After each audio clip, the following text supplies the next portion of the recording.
The metaphysics of emotions. So empaths. This is important because as an empath, you are sensitive to people, places, and things, and you tend to absorb. And if you are awakened, you're capable of transmuting what you observe externally in a helpful, healing way. And if you're unawakened, then you absorb it and it can stay within you. And then once you release it, it's not in a healthy way. And so as I read here in this article, the metaphysics of emotions. Emotional energy. Many people use medication as a form of antidepressant to stay disassociated from their feelings. There are also many people who use wonderful tools like positive affirmations and positive visualization to discount and deny emotions. Meditation, chanting, affirmations, and visualizations, music and dancing, movement and exercise are tools that can be very helpful in maintaining some balance on our recovery journey and the spiritual path. Not only does traditional science and medicine and psychology discount emotions, treat them as a chemical reaction or an extension of thought, but many of the so-called New Age teachers do the same. Emotions are on one level. Chemical reactions, just as another level, our emotional reactions are very much influenced by our mental attitudes. But emotions are also energy that exists in a very real way and on the etheric plane in the emotional body. And in another article, it says, the culmination of emotions. Think about it in this way. Over the years, we collected events, trauma, loves, losses, and deaths. All of these things add up because honestly, it's difficult to heal properly. When life keeps throwing things at us and one negative after the other, and I'm not saying that we cannot heal because we can. Metaphysical revelations you need to know. Within the brain and within the skull and in the face. A mental issue could be the result of a deeper issue correlating to a metaphysical meaning. So the brain, the skull, and the face, if we're dealing with headaches and migraines, this can stem from self-criticism, the inability to attain unconditional love, and pushing people away. It makes lots of sense, really, if you consider the brain as a control center of all of these struggles and are part of our thinking episodes and attempts to find a connection with others. Physically, headaches come from stress, dietary triggers, and allergies, which can be seen in mental aspects. Ears, eyes, nose, and mouth, the senses and sensory overload, ear infection and sinus problems, etc. Sinus infections and ear infections can be other irritations behind the ears, nose, and eyes, throat. And ailments in these areas have one or huge thing in common, an extra sensory perception in the gifts. Many people experience a heightened sense of hearing, sight, and smell, taste, and therefore their messages that are attempting to reach them from otherworldly places.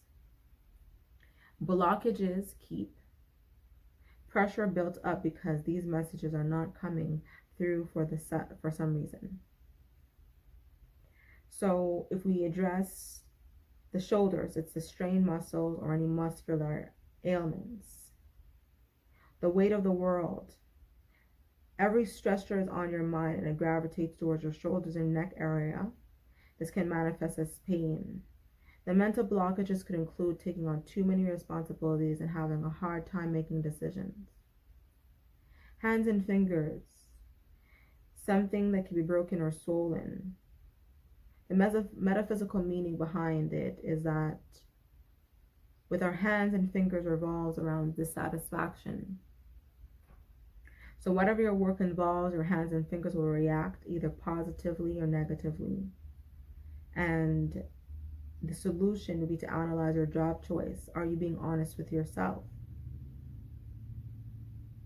Internal organs such as the lungs and the reproductive organs. If we do the lungs, it says like infections of asthma. It could be an overcrowding and not being able to be yourself. If you're having issues with your reproductive organs, It could be an inability to be creative. Your stomach, if you're having nausea or ulcers or a lack of appetite, could be a loss of ambition, anxiety, and uncertainty. If your cardiovascular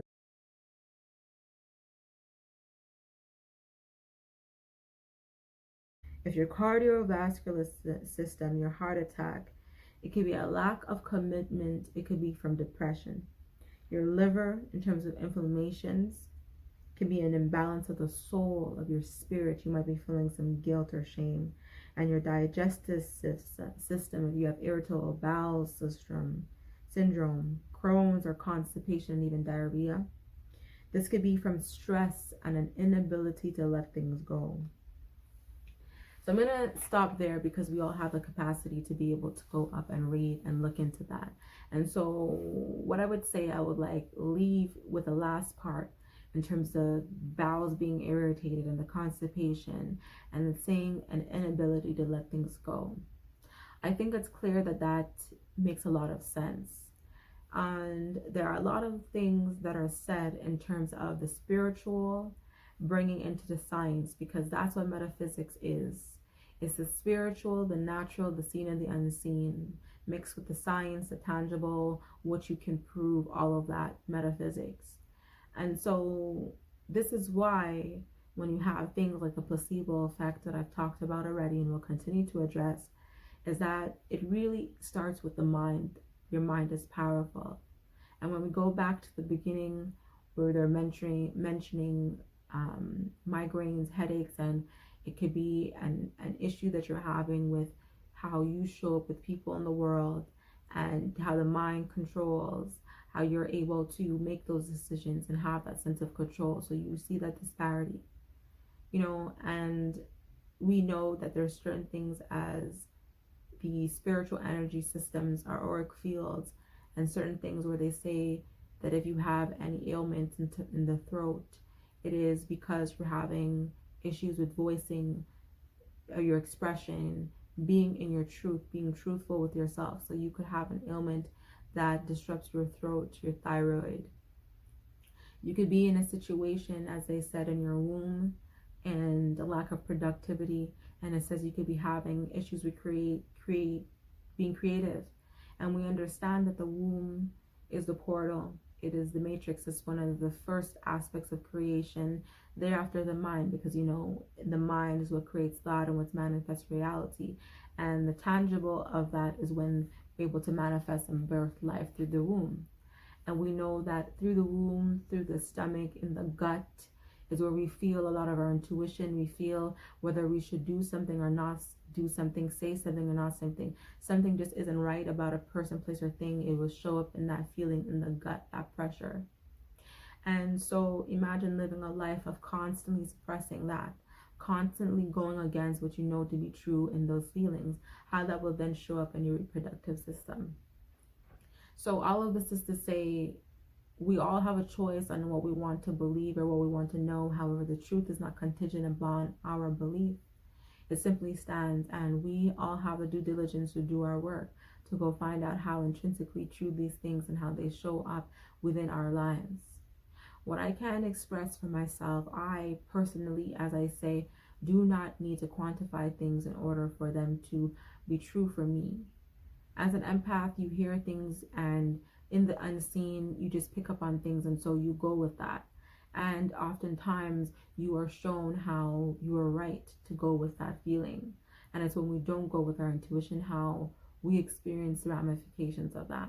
So I can attest that I've experienced lower back pain and back pains and chest pains and pains in my womb and types of anxieties and all different things, and throughout my life, because I'm a researcher and I love to know about the intricacies and why we do the things that we do, why things are happening beyond medical's theories.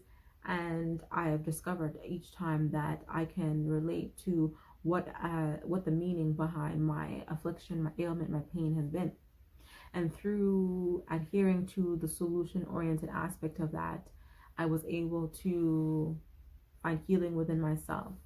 I remember one of the ones with my heart pain we understand, like they say, that heartbreak can be so intense that you can physically die from it, or it can physically disrupt your whole being's sanity and health.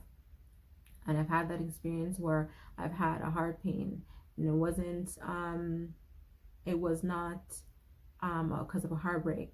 It's just the fact that I was, in an intense place of just things were going on in my life that were just intense, and I remember having that pain. I remember looking it up, and it reflected about self-love, self-acceptance, and letting things go, and healing our relationship within my family. And so after I did that, it wasn't overnight, but once I finally was accountable and faced myself in the mirror and proactively sought out the family members in question, and the works and the books and the scholars and the practices, as I keep iterating, the healing is an ongoing thing and a daily thing. And so I was able to discount or circumvent that pain that I was experiencing in my heart, that I've never yet to experience. And I know it's not something that will repeat or come back, because I know where it comes from, and I'm doing the daily work to resolve it. And so another person might feel the pains in their chest, and they might go and take the pills, they might go and fill the prescription that the doctor gave. I'm more the person that uses the placebo effect of the mind and immediately tells myself that I am healed, I am well, I am capable, I am infinite, and all of these things. I do not take upon the labels of society that I am now diseased, sick, and disordered, or incapable. I know that when I embrace my nature, that it has the roots to heal me. And so, powerful beings, if there's anything that I said here that resounds for you, subscribe, like, and share, and comment. And I'm going to see you in the next video.